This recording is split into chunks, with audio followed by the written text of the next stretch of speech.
फसल अच्छी मिलती है और इसमें जो प्रोडक्शन है वो भी हमें अधिकतम मिलता है, ज़्यादा मिलता है। इसमें ऑर्गेनिक अगर हम स्ट्रक्चर लेना चाहते हैं, ऑर्गेनिक फार्मिंग करना चाहते हैं तो वो भी इसमें सक्सेसफुल है। तो उसमें क्या है कि गुलाब की जो ब्रांचेस हैं उनको बढ़ाने के लिए प्रैक्टिस की जा रही है। आपके फूलों को तोड़ करके और खुली मंडी में उसको बेचना, फॉगर और ड्रिप चलता है। तो इसी वेंचुरी के माध्यम से जो है, जो कृषि के विद्यार्थी हैं उनके लिए ये एक महत्वपूर्ण स्ट्रक्चर।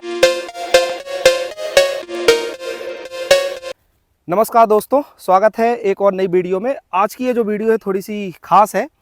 आज इसमें हम आपको दिखा रहे हैं सैम ग्लोबल विश्वविद्यालय के परिसर में ये हमारा एक नेट हाउस बना हुआ है जिसमें अलग अलग तरीके की किस्म की फसलें हो रही हैं। तो ये इस पॉली हाउस में या नेट हाउस में करने के क्या फ़ायदे होते हैं, इसके क्या रीजंस होते हैं, इसके पीछे साइंस क्या होती है, ये सब जानने के लिए आज हमारे साथ हैं डॉक्टर सात्विक सहाय सर। सर का धन्यवाद करना चाहूँगा, सर ने हमारे लिए समय निकाला, सर का बहुत बहुत धन्यवाद।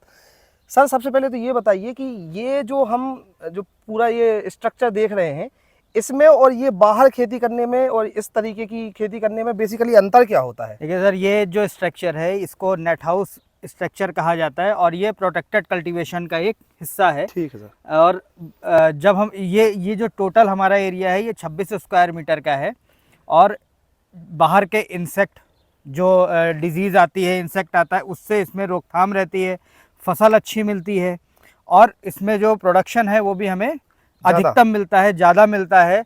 और जो फर्टिलाइज़र की डोज होती है वो मिनिमम होती है। आप इसमें देख रहे होंगे ड्रिप इरिगेशन और फॉगर का सिस्टम भी लगा हुआ है। अच्छा। तो उसके कारण क्या है कि हमारी जो फर्टिलाइज़र की डोज है वो मिनिमाइज हो गई है। अच्छा। लिमिटेड डोज इसमें दी जाती है जितनी पौधों को ज़रूरत है। अच्छा। तो जो प्रोडक्शन कॉस्ट है वो भी हमारी इसमें कम हो जाती है। इसलिए इस स्ट्रक्चर को जो है वो अपनाना जरूरी है और अच्छा रहता है इसको लगाने से। तो मतलब बाहर की अपेक्षा अंदर ये ज़्यादा, इसको बोल सकते हैं ज़्यादा ऑर्गेनिक है।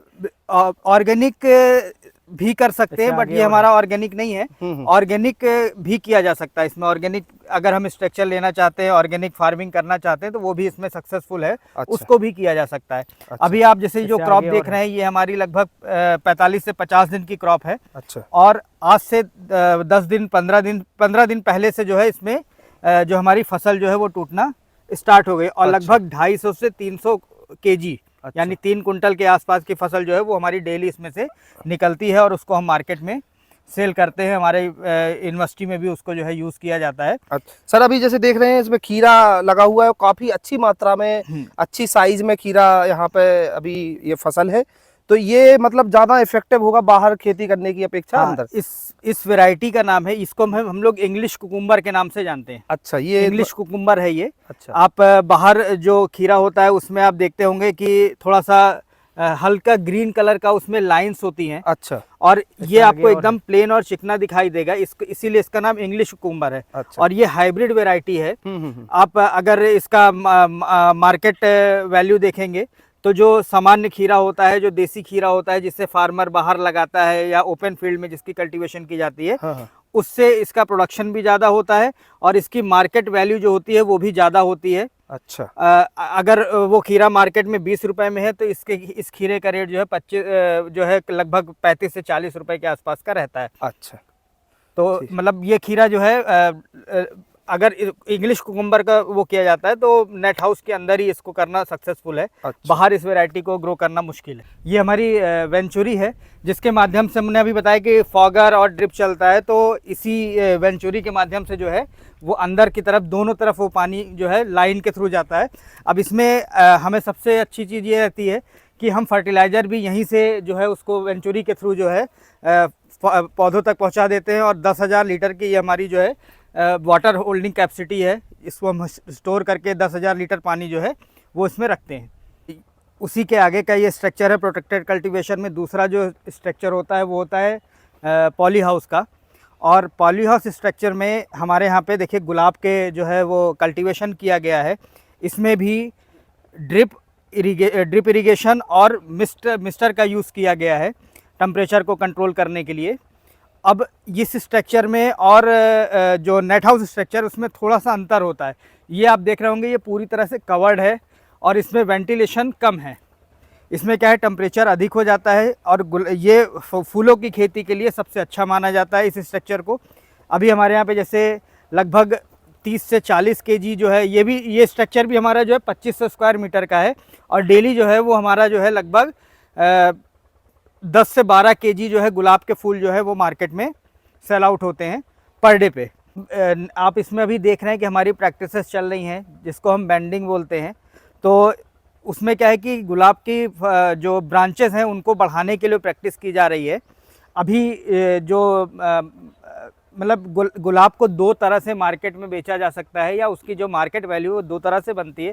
जिसमें पहला होता है कि गुलाब के फूलों को तोड़ करके और खुली मंडी में उसको बेचना, और दूसरा होता है कि जो गुलाब की स्टिक यूज़ की जाती है बुके वगैरह में, उसके लिए गुलाब को तैयार करना। तो हम जो खेती कर रहे हैं वो बुके के लिए तैयार कर रहे हैं। और इसमें आप देख रहे होंगे, अगर आपको इसमें दिखाई दे तो कई तरह के, कई कलर के गुलाब आपको इसमें दिखाई देंगे। तो ये मिक्स्ड एक तरह से वैरायटीज़ हैं, और ये जनरली जो ये वैरायटी हमारी लगी हुई है ये बुके के लिए या सजावट के लिए ही यूज़ किया जाता है। और इसमें आप देख रहे होंगे कि ये 3 लाइनें आपको दिख रही हैं। जो ये लाइन है ये ड्रिप की है, दोनों लाइनें, और ये बीच की जो है मिस्ट के लिए रखी गई है। जब टेम्परेचर ज़्यादा बढ़ेगा उस समय मिस्ट का प्रयोग यहाँ पर किया जाएगा। ये हमारे ड्रिप इरिगेशन का ही पार्ट है। जिस तरफ हमें पानी को रोटेट करना होता है उधर की हम नॉब ऑन करते हैं और उधर की तरफ पानी चला जाता है। जो बाहर अभी हमने वेंचुरी देखी उसके माध्यम से पानी यहाँ पर आता है। और मैं आपको ये बताना चाहता हूँ कि ये हमारे जो एग्रीकल्चर के बच्चे हैं उनका एक ELP मॉड्यूल होता है, उस मॉड्यूल के अंतर्गत यहाँ पर उसको बनाया गया है। ये जो अगर इसको किसी किसान भाई को लगाना होता है तो वो NHB के थ्रू, नेशनल हॉर्टिकल्चर बोर्ड के थ्रू डायरेक्टली इसको जो है वो लगा सकता है। और इसमें भारत सरकार के द्वारा जो है वो 60% की सब्सिडी, टोटल कॉस्ट पे 60% की सब्सिडी NHB द्वारा प्रोवाइड की जाती है, जो किसान के जो है खाते में आती है।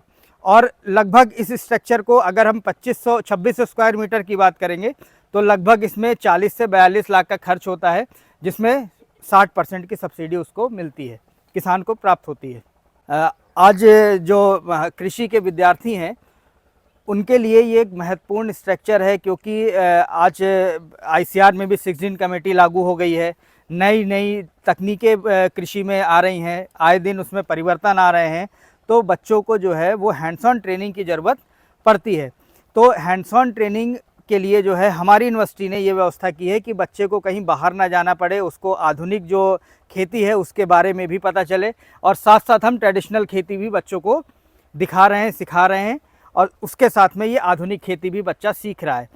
अब ये बच्चा ये खेती करके, हमारे यहाँ पे कुछ बच्चे ऐसे भी हैं जिन्होंने जो है इसमें ट्रेनिंग ली, और ट्रेनिंग लेने के बाद उन्होंने अपने गांव में, अपने घर में, अपनी ज़मीनों पर इस स्ट्रक्चर को खड़ा किया है, और वो आर्थिक लाभ जो है अभी उससे प्राप्त कर रहे हैं।